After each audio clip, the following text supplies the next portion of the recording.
IITian AKB welcomes you.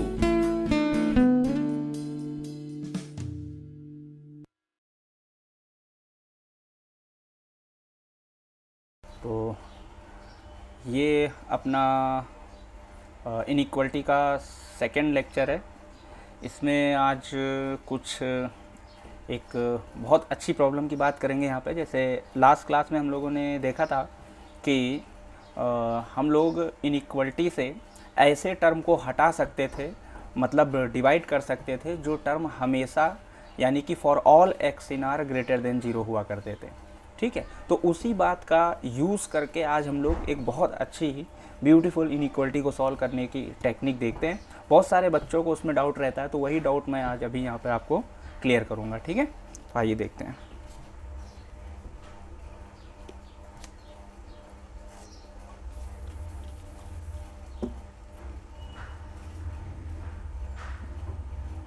तो एक यहाँ पर एक फैक्ट समझते हैं।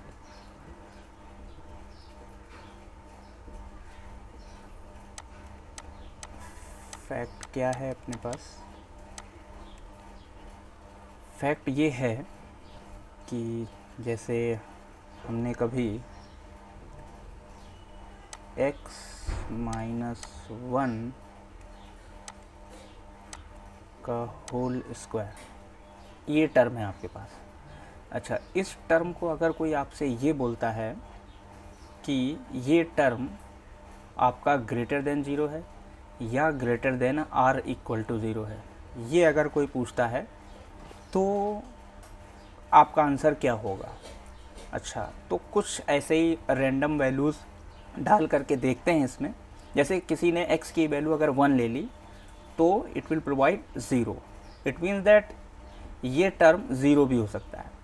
अच्छा, x की कोई भी अदर वैल्यू अगर हम लोग लेते हैं रियल नंबर, तो फिर इसकी वैल्यू जो कुछ भी आएगी उसका स्क्वायर ही होना है।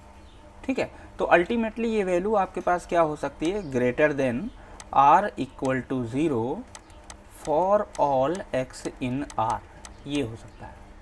ठीक है, अच्छा, तो हम लोगों ने लास्ट लेक्चर में ये देखा था कि इनइक्वलिटीज से हम लोग ऐसे टर्म्स को हटा सकते हैं जो सिर्फ ग्रेटर देन 0 हों, क्योंकि इक्वल टू 0 अगर कोई टर्म हो रहा है तो उससे डिवीज़न पॉसिबल नहीं होगा। ठीक है, ये लास्ट लेक्चर में हम लोगों ने देखा था। तो अभी फ़िलहाल ये वाला जो टर्म है इसको हम लोग अगर ये लिखें ऐसे, देखिए x-1 होल स्क्वायर है ना, ये टर्म लिखें तो ये टर्म ग्रेटर देन 0 हो सकता है, ओनली ग्रेटर देन 0, अगर x की वैल्यू हम लोग बोल दें कि ये नॉट इक्वल टू 1 ले रहे हैं, है ना, ऑफ कोर्स रियल नंबर या x नॉट इक्वल टू 1 ले रहे हैं। ठीक है, तो ये टर्म ग्रेटर देन 0। अच्छा, अगर ये टर्म यानी x-1 का होल स्क्वायर ग्रेटर देन 0 है तो फिर x-1 की पावर 2000 ये जो टर्म होगा ये भी ग्रेटर देन 0 होगा for all x not equal to 1, है ना, ये भी टर्म ग्रेटर देन 0 होगा। इवन हम ये भी बोल सकते हैं कि x-1 की whole to the power any even number, है ना, इवन नंबर, ये भी आपके पास क्या हो जाएगा? Greater than 0 for all x not equal to 1। तो आपने देख लिया कि x-1 की पावर कोई भी हो, इवन नंबर अगर है ना, कोई भी हो इवन नंबर अगर है तो ये ऑलवेज ग्रेटर देन 0 आपको टर्म मिलता है। ठीक है, अच्छा, तो इसी बात का फ़ायदा लेकर के एक क्वेश्चन मैं यहाँ पे लिख रहा हूँ।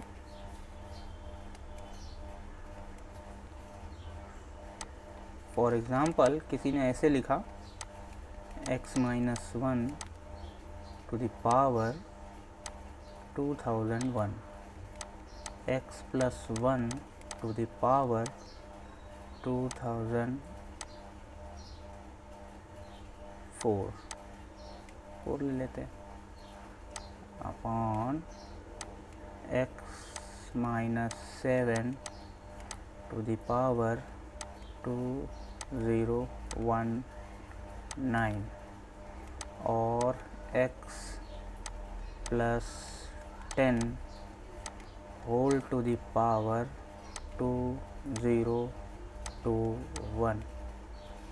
ठीक है, इसको मैं यहाँ पे कुछ भी पुट कर दे रहा हूँ, greater than r equal to 0, है ना, ये पुट कर दिया। और किसी ने बोला इसे सॉल्व करना है, तो ये क्वेश्चन है आपके पास। ठीक है, अच्छा, इस क्वेश्चन को डील करने के लिए कैसे चल सकते हैं हम लोग, देखते हैं। तो इसको डील करने का तरीका क्या है, इसको डील करने के लिए सबसे पहले हम लोग क्या करेंगे, जैसे x minus 1 to the power क्या है, 2001 है, तो ये 2001 अभी क्या है, एक ऑड नंबर है। अच्छा, तो इसमें से अगर हम x माइनस 1 का एक फैक्टर आउटसाइड लें, आउटसाइड लेने का मतलब कैसे, मैं करके दिखाता हूँ।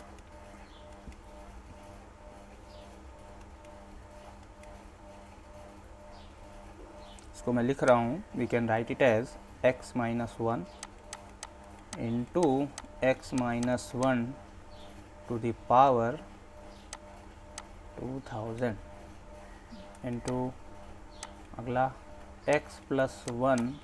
अच्छा, अब ये तो 2004 तो इवन ही है, तो इससे इसको चेंज नहीं करेंगे, एज इट इज़ लिखेंगे। इसके बाद x minus 7 to the power, इसमें अब फिर से ऑड है, तो हम इसमें से एक फैक्टर फिर से इसको अलग कर लेंगे, x माइनस 7 और 2018। ऐसा ही काम नेक्स्ट वाले में, x प्लस 10 एक फैक्टर अलग कर लिया, और ये आपका आ गया x plus 10 to the power 2020, है ना ये। और बाकी साइन ऐसे ही एज इट इज़ रिटेन कर लेंगे, greater than or equal to 0। अच्छा, यहाँ पर अब हम ये टर्म, ये टर्म, ये टर्म, ये टर्म, ये सारे टर्म में आपके पास जो भी फैक्टर है उसकी पावर जो है वो इवन है। और अभी यहाँ पर हम लोगों ने देखा था कि कोई भी फैक्टर अगर है उसकी पावर अगर इवन है तो ग्रेटर देन 0 टर्म होता है। बस उस वाले पॉइंट को आपको इसको अलग कर देना है, हटा देना है, ठीक है, जिस पर ये 0 हो रहा हो फैक्टर। ठीक है, तो अभी इन सभी टर्मों को अगर आप देख रहे हैं ध्यान से, तो अभी ये term only greater than 0 term नहीं है, ओनली ग्रेटर देन 0 मतलब ये अपने फैक्टर वाली वैल्यूज़ पर 0 भी हो सकते हैं। तो इस अभी इनको इनइक्वलिटी से आप इजीली रिमूव नहीं कर सकते। तो इसके लिए हम क्या करेंगे, यहाँ पर हम एक रेस्ट्रिक्शंस लगाएंगे। वो रेस्ट्रिक्शंस क्या है,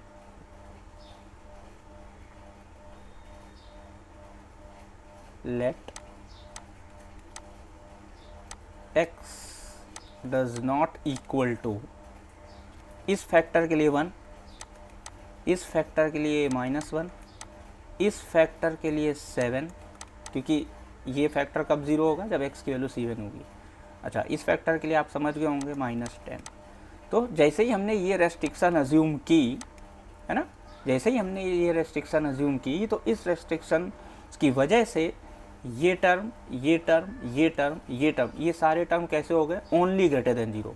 और ओनली ग्रेटर देन 0 जो टर्म होते हैं वो इनइक्वलिटी से आप हटा सकते हैं। या हटाने का मेरा मतलब क्या है कि आप आराम से हर टर्म से, जैसे जो टर्म न्यूमरेटर में है उन्हें आप डिवाइड कर दें, या जो डिनोमिनेटर में है उनसे आप बोथ साइड मल्टीप्लाई कर दें, तो ये सारे टर्म खत्म हो जाते हैं या रिमूव हो जाते हैं। तो रिमूव कैसे, क्या है सलूशन, उसके बाद क्या आएगा वो हम लोग अब जल्दी से देख लेते हैं। तो ये वाला टर्म भी आपके पास क्या हो जाएगा, हट जाएगा, ये भी टर्म हट जाएगा, ये भी हट जाएगा, ये भी हट जाएगा। अच्छा, अब बचा हुआ टर्म जो हमारे पास आएगा इनइक्वलिटी का, वो किस टाइप से दिखेगा उसको देखते हैं। तो हमारे पास बचा हुआ जो पार्ट है इनइक्वलिटी का, x माइनस 1, ऊपर सिर्फ x माइनस 1 ही आएगा, बहुत बढ़िया, नीचे x माइनस 7 और x प्लस 10, x प्लस 10 ये आ गया, और greater than or equal to 0। ठीक है, ये सारे टर्म जो थे, ये सारे टर्म जो थे ये हट गए। अच्छा, तो अभी जो हम लोग इस इनइक्वलिटी का सलूशन निकाल रहे हैं वो अंडर दिस रेस्ट्रिक्शंस निकाल रहे हैं, ठीक है ना, अंडर दिस रेस्ट्रिक्शन। ठीक है, तो अभी इनको हमें देखना है, इनका भी कुछ करना है, पहले इसका सलूशन निकालते हैं। तो इसका सोल्यूशन निकालने का तरीका वही पुराना वेव कर्व टेक्निक अपनी लगाएंगे। तो इसके लिए आपको पता है, इसको अगर आप 0 करोगे तो ये क्या आ जाएगा, ये 1 आ जाएगा। ठीक है, 1 को प्लॉट कर दिया। इसको 0 करेंगे 7 आ जाएगा, 1 से थोड़ा सा दूर 7। ठीक है, और अगर आप इसे 0 करते हैं, इसको अगर आप 0 करते हैं तो ये क्या आ जाएगा, -10 आ जाएगा, ये -10। ठीक है, अच्छा 1 2 3 3 यहाँ पर फैक्टर थे, तो इसकी वजह से नंबर लाइन कितने पार्ट में डिवाइड हो गई है, 4 पार्ट्स में। तो first one, second one, third one, fourth one. ठीक है, राइट मोस्ट रीज़न आपको पॉजिटिव लेना है। क्यों पॉजिटिव लेना है ये मैंने लास्ट लेक्चर में आपको क्लियर किया था। ठीक है, अच्छा यहाँ पर जो इनइक्वालिटी का साइन आपको नज़र आ रहा है वो यहाँ पर कैसा साइन है, अल्टीमेटली पॉजिटिव, है ना। तो all positive intervals will be the answer. यहाँ पर आंसर मिलेगा आपको और यहाँ पर आंसर मिलेगा, मतलब ये वैल्यूज़ और ये वैल्यूज़। ठीक है, अच्छा तो ये वैल्यूज़ और ये वैल्यूज़ आपको आंसर में चाहिए। ठीक है, कैसा आंसर आपको लुक्स लाइक नज़र आने वाला है, x less than 1 greater than -10। ठीक है, या फिर x ग्रेटर देन 7। ठीक है, x greater than 7, x less than 1 और ग्रेटर देन -10। अच्छा, अभी यहाँ पे इक्वलिटी भी दी गई है, तो इक्वलिटी सेट करने का भी मैंने बताया था। अगर इक्वलिटी दी जाती है तो हम हर जगह पर इक्वलिटी लगा देते हैं, बस उन पॉइंट्स पर नहीं लगाते जहाँ पर डिनोमिनेटर 0 हो रहा होता है। ठीक है, अच्छा डिनोमिनेटर कहाँ कहाँ पर यहाँ पे 0, एक तो 7 पर और एक -10 पे। तो 7 और -10 इन दोनों पे हमें इक्वलिटी नहीं लगानी, बाकी आपको सब जगह पे लगानी। तो फिलहाल यहाँ पे कहाँ पे इक्वलिटी आ सकती है, ओनली 1 पर आएगी। ठीक है, 1। ठीक है, तो फाइनली अगर हम लोग आंसर लिखना चाहेंगे तो x बिलोंग्स टू ओपन -10 से 1 क्लोज्ड, और के लिए यूनियन ओपन 7 से इन्फिनिटी। ये आपका आंसर होना चाहिए, लेकिन बी केयरफुल। नाउ क्या कहना चाहते हैं, अभी जो ये आंसर आया है बच्चों, तो वो अंडर दिस रेस्ट्रिक्शन आया है। ठीक है, अब ये जो पॉइंट हैं ये आपको अभी वेरीफाइड कराने हैं। ठीक है, इनमें से जो पॉइंट इस इनइक्वालिटी का सलूशन होगा, मतलब अब हम क्या करने वाले हैं, इन सारे पॉइंट्स को डायरेक्टली इसमें मैनुअली रखकर चेक करेंगे। अगर वो पॉइंट आपका सेटिस्फाई कर रहा है तो अपने इस आंसर में इंक्लूड करेंगे, और अगर नहीं सेटिस्फाई कर रहा है तो उसे क्या करेंगे, एक्सक्लूड करेंगे। इंक्लूड करने अगर हम जाते हैं इसमें और पॉइंट ऑलरेडी है तो कोई प्रॉब्लम नहीं है। ठीक है, एज इट इज़ रहेगा। अगर हम कोई पॉइंट यहाँ से एक्सक्लूड करने जाते हैं, ठीक है, और वो इसमें इन्वॉल्व है, तो फिर हमें उसे डिफरेंस करके लिखना होगा। ठीक है, तो let's check the inequality manually and see the solution.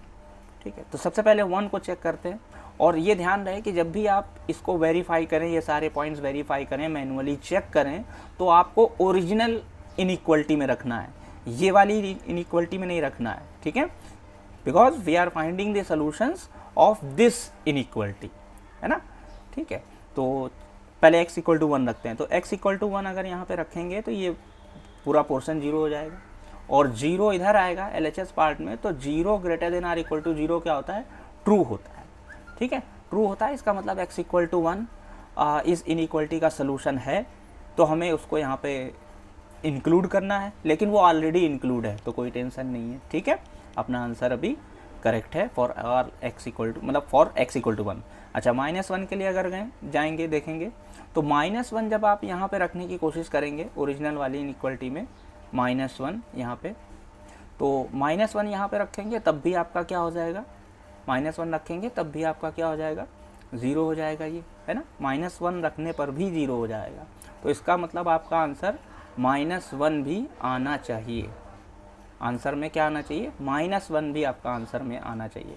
तो क्या -1 यहाँ पर आंसर में आ रहा है, क्या -1 यहाँ पे आंसर में आ रहा है, -1, तो -1 यहाँ पर आंसर में ऑलरेडी इंक्लूड है अगर आप देखें तो, क्योंकि 1 है, उसके पहले क्या आया होगा, 0, फिर -1 देन -10, तो -1 भी इंक्लूड है, इसका मतलब -1 भी वेरीफाई हो गया। आगे देखते हैं 7 के बारे में क्या बोलते हैं। तो 7 अगर आप रखेंगे तो 0 हो जाएगा, ये टर्म इन्फिनिटी होने लगेगा, तो 7 आंसर में नहीं आना चाहिए, नहीं आ रहा है, ठीक है। -10 के बारे में क्या बोलेंगे, -10 अगर रखेंगे तब भी डिनोमिनेटर 0 हो जाएगा, तो -10 भी आपका आंसर में नहीं आना चाहिए, वो भी आंसर में नहीं आ रहा है। तो इस तरीके की क्रॉस चेकिंग करने के बाद हमारा ये आपके पास क्या होगा, यही जो आंसर आएगा ये फाइनल आंसर आएगा, ठीक है। यही आपके पास क्या है, फाइनल आंसर है आपका। तो यहाँ पर एक इम्पॉर्टेंट बात सोचने वाली ये थी कि जब भी आप इस तरीके से, इस मेथड से इस इनइक्वलिटी को सॉल्व करते हो, है ना, तो आप ये ध्यान रखते हो कि जो भी आपने रेस्ट्रिक्शंस लगाए हैं उनको लास्ट में आपको क्रॉस चेक करना ज़रूरी है। क्रॉस चेक कैसे करते हैं ये मैंने आपको पूरा करके दिखाया है, ठीक है। तो इस तरीके से आप इस टाइप की प्रॉब्लम्स को सॉल्व कर सकते हैं। अभी हम और भी प्रॉब्लम्स देखेंगे इस पे, ठीक है। Example x² - 1 to the power 2n plus 5, x² minus 100 to the power 2n plus 7 upon x² plus x plus 1 whole to the power n plus 1 और x² minus pi whole to the power pi square कर लेते हैं, तो power यहाँ पे 2n plus 17 और ये less or equal to 0, ठीक है। यहाँ पर जो n है वो n belongs to set of all natural number, set of all natural numbers, ठीक है। तो इस इनइक्वलिटी को आपको सॉल्व करना है, ठीक है। तो स्टार्ट करते हैं, इसका सलूशन देखते हैं कि किस तरीके से इसको हैंडल करेंगे। तो बहुत सारी चीज़ें मैं यहाँ पर डायरेक्ट करने वाला हूँ, जैसे कि आप किसी एग्ज़ाम में आप ट्राई कर रहे हैं, ठीक है। अभी जो मैंने प्रॉब्लम पहले सॉल्व की थी लास्ट में, इसके पहले, तो उसमें मैंने काफ़ी चीज़ें एक्सप्लेन करके दिखाई थी, सब कुछ लिखा था, लेकिन अभी यहाँ पर मैं बहुत सारी चीज़ें डायरेक्ट करने वाला हूँ, ठीक है, जो कि रिक्वायरमेंट है। अच्छा, तो जैसे इस प्रॉब्लम को अगर आपको देखना है तो इसमें ये वाला जो फैक्टर आप देख रहे हो x² + x + 1, ये for all x in are greater than 0 रहता है, ठीक है। For all x in are ये टर्म कैसा रहने वाला है, ये ग्रेटर देन 0 रहने वाला है। अच्छा, तो किसी भी, और इस पे पावर देखिए नेचुरल नंबर दिया गया है, तो पावर कुछ भी हो, पॉजिटिव की पावर कुछ भी हो, वो हमेशा क्या आएगा, पॉजिटिव आएगा। इसका मतलब ये वाला टर्म तो ये यहाँ से ऐसे ही हट जाएगा, ठीक है। तो इसको हम डायरेक्टली यहाँ से क्या कर सकते हैं, हटा सकते हैं। हटाने का मतलब यही है कि इस टर्म से बोथ साइड मल्टीप्लाई कर दिया गया, तो RHS में तो 0 है, तो मल्टीप्लाई करने पे यहाँ पे 0 ही आ जाएगा, ठीक है, ये टर्म हट जाएगा। अब अगर इन सभी टर्म्स को देखें, ठीक है, तो इन सभी टर्म्स को देखने पे आपको क्या होगा, जैसे ये x² - 1 है, तो a² - b² का फॉर्मूला लगाया हमने सबसे पहले। तो फॉर्मूला लगाने पर हमारे पास दो फैक्टर आएंगे, एक आएगा x + 1, एक आएगा x - 1, और उन दोनों पे ही ये पावर कैसी होगी, ये उन दोनों पे ही पावर ऑड पावर होगी। तो उसमें से हम इवन वाला पोर्शन हटा लेंगे, अलग कर देंगे, है ना, और वो इवन वाला जो पोर्शन होगा वो 1 और -1 दोनों के लिए क्या हो जाएगा, 0 हो रहा होगा, ठीक है। तो फिलहाल एक स्टेप तो लिख ही लेते हैं। तो यानी कि मैं अगले स्टेप से कुछ ऐसा करने वाला हूँ, x - 1 की पावर 2n + 5, ठीक है, 2n + 5, तो और x + 1 to the power 2n+5, यहाँ पर x+10 to the power 2n+7, x-10 to the power 2n+7, ठीक है, अपॉन ये तो टर्म हट गया, ये क्या होगा x+पाई टू द पावर 2n+17 और x - pi to the power 2n+17 less or equal to 0 as it is रखेंगे। अब यहाँ पर आप समझ गए होंगे, इसमें से एक फैक्टर खींचेंगे, ठीक है ना, एक फैक्टर खींच लेंगे तो ये इवन हो जाएगा, ठीक है, इसमें से एक फैक्टर खींचेंगे ये भी इवन हो जाएगा, ठीक है, सभी में से एक एक फैक्टर खींचने पे क्या हो जाएगा, इवन हो जाएगा, ठीक है।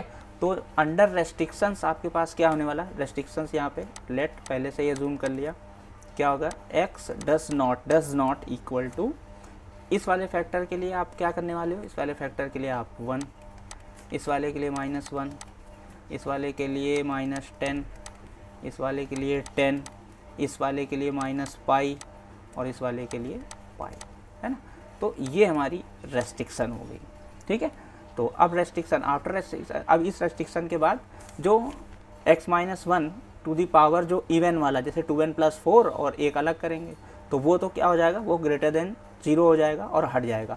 तो फाइनली अंडर दिस रेस्ट्रिक्शन हमारे पास क्या होने वाला है, फाइनली हमारे पास क्या बचेगा, x-1 बचेगा। क्यों बचेगा, क्योंकि x-1 की पावर जो 2n+4 वाला जो टर्म है वो तो इस रेस्ट्रिक्शन की वजह से क्या होगा, ग्रेटर देन 0 हो गया और हमने उसे हटा भी दिया। अच्छा, यहाँ से करेंगे तो एक x+1 भी बच जाएगा, यहाँ से करेंगे तो एक x+10 बच जाएगा, यहाँ से करेंगे तो एक x-10 बच जाएगा, ठीक है, अपॉन नीचे क्या होने वाला है, एक टर्म x+पाई भी बच जाएगा। इस वाले में देखेंगे तो अगला टर्म एक x - पाई भी मिल जाएगा, ठीक है, लेस आर इक्वल टू 0, ठीक है। इतना आपको अंडरस्टैंड करना पड़ेगा, ठीक है, सोल्यूशन को जल्दी करने के लिए, ठीक है। हालांकि ये वाले टर्म भी, ये वाली लाइन भी लिखना रिक्वायरमेंट में नहीं था, लेकिन फिर भी मैंने लिख दिया, कुछ बच्चे ना समझ पाएँ, ठीक है। ये वाली आपको समझ में आ गई होगी किस तरीके से है। तो इसका सोल्यूशन जो निकालेंगे वो तो जैसे पहले निकालते थे वो बिल्कुल उसी तरीके से निकालेंगे, ठीक है। तो कैसे निकाल सकते हैं, इसके लिए मैंने ये देखिए, ये नंबर लाइन बना ली। अच्छा, नंबर लाइन में आपके पास 1 और -1 है ना, तो +1 वाले के लिए -1 और x-1 के लिए 1, तो 1 और -1 ये दोनों प्लॉट हो गए, ठीक है। इन दोनों फैक्टर के लिए 10 और -10 थोड़ी सी दूर बना लेते हैं, 10 और ये आपका -10, ये दोनों आ गए, ठीक है। तो ऊपर के चारों फैक्टर मैंने यहाँ प्लॉट कर दिए। नीचे के लिए पाई है और -पाई है, तो पाई कहाँ आ सकता है, 1 से बड़ा नंबर है, 3.14 के आसपास है ना, तो पाई यहाँ कहीं डाल देता हूँ मैं, ठीक है, 1 से थोड़ा सा बड़ा। अच्छा, -पाई कहाँ पर आएगा, -पाई यहाँ कहीं आएगा, क्योंकि -1 है, फिर -3.14 है ना, तो यहाँ पर -पाई डाल दिया मैंने, ठीक है। तो ये मेरी प्लॉटिंग कंप्लीट हो गई। कितने फैक्टर थे यहाँ पे, 1 2 3 4 5 6 फैक्टर थे। तो नंबर लाइन कितने पार्ट्स में डिवाइड हुई है आपके पास, नंबर लाइन डिवाइड हुई है 1 2 3 4 5 6 एंड 7, ठीक है। Right most region again positive negative positive negative positive negative positive. और इनइक्वलिटी का साइन अपने पास क्या है यहाँ पे, इनइक्वलिटी का साइन यहाँ पर नेगेटिव है ना। तो all negative intervals will be the answer. तो नेगेटिव इंटरवल्स कहाँ कहाँ हैं, यहाँ पर है, यहाँ पर है और यहाँ पर है ना। यहाँ पर x है, यहाँ पर x है, यहाँ पर x है, यहाँ पर है मतलब less than 10 greater than pi, यहाँ पर है मतलब लेस देन 1 है ना, ग्रेटर देन -1, यहाँ पर है मतलब लेस देन -पाई और ग्रेटर देन -10, ठीक, ये है। अच्छा, अब अगर इक्वलिटी की बात अगर आपको करनी है, इक्वलिटी की बात अगर करनी है तो इक्वलिटी हम लोग सब जगह पे लगाएंगे, लेकिन वहाँ पर नहीं लगाएंगे जहाँ पर डिनोमिनेटर 0 हो रहे होंगे, ठीक है। तो डिनोमिनेटर कहाँ पर ज़ीरो हो सकते हैं, माइनस पाई और पाई, तो यहाँ नहीं लगाना है और यहाँ नहीं लगाना, बाकी सब जगह लगाएंगे, यानी यहाँ लगा देंगे, यहाँ भी लगा देंगे, यहाँ भी लगा देंगे और यहाँ भी लगा देंगे, ठीक है। तो पाई और माइनस पाई पे नहीं लगाया। अपना आंसर लुक्स लाइक कैसा लगने वाला है, x बिलोंग्स टू क्लोज्ड -10 से -पाई ओपन, यूनियन क्लोज्ड -1 से 1 क्लोज्ड और union open pi to 10 closed. तो ये आंसर आपका होना चाहिए। लेकिन अभी हमारी लास्ट स्टेप बची हुई है, लास्ट स्टेप बची हुई है, मतलब हमें क्रॉस चेक करना बाकी है। क्रॉस चेकिंग कहाँ पर होगा, इन सारे पॉइंट्स को मैनुअली ओरिजिनल इनइक्वलिटी में रख करके आपको चेक करना है कि whether that particular point is satisfying that given original equality और नॉट, ठीक है। तो वो देखना है। तो सबसे पहले 1 को चेक करते हैं, 1 यहाँ पे रखेंगे, whole LHS part will be 0, तो 0 less or equal to 0 true होता है, इसका मतलब 1 आंसर में आना चाहिए, आ रहा है, ठीक, फाइन। -1 पे भी 0 लेस आर इक्वल टू 0, यानी ये पार्ट 0 ही हो रहा है, ठीक है, तो -1 भी आंसर में आ रहा है, ठीक है। 2 पॉइंट चेक कर लिए हमने, वेरीफाई कर लिए, दोनों पॉइंट्स के लिए अपना आंसर करेक्ट है। -10 के लिए अगर देखेंगे तो -10 के लिए भी 0 होगा, +10 के लिए भी 0 होगा, 0 less or equal to 0 true होता है, तो -10 और 10 दोनों ही आंसर में इंक्लूड होने चाहिए और ऑलरेडी इंक्लूड हो रहे हैं, ठीक है, कोई प्रॉब्लम नहीं है। तो -पाई और पाई को देखते हैं। तो -पाई और पाई जब हम यहाँ पे पुट करेंगे तो भाई डिनोमिनेटर 0 हो रहा है, तो डिनोमिनेटर 0 हो रहा है मतलब ये इनइक्वलिटी एग्जिस्ट नहीं करेगी, LHS पार्ट एग्जिस्ट नहीं करेगा, मतलब ये इनइक्वलिटी एग्जिस्ट नहीं करेगी, अनडिफाइंड हो जाएगी, ठीक है। तो इस वजह से -पाई और पाई अपने आंसर में नहीं आने चाहिए और फॉर्चुनेटली दोनों नहीं आ रहे हैं। तो अपने पास जो ये क्वेश्चन है ना, इसका यही आंसर जो हमने निकाला है, यही आपका आंसर क्या हो जाएगा, फाइनल आंसर हो जाएगा, ठीक है। तो इस तरीके से आप कोई भी प्रॉब्लम इनइक्वलिटी की इस तरीके की आप सॉल्व कर सकते हैं। ये बहुत ही इंपॉर्टेंट है JEE मेंस के लिए, है ना। कहीं पे डायरेक्ट पूछा जा सकता है या फिर कहीं पे कैलकुलेशन में इस तरीके की चीज़ आपको आ सकती है, कभी इंक्रीजिंग फाइंड कर रहे हैं, कभी डिक्रीजिंग फाइंड कर रहे हैं, कभी और कोई इशू पे आप प्रॉब्लम सॉल्व कर रहे हैं, तो वहाँ पर ये चीज़ आपको मिल सकती है, ठीक है।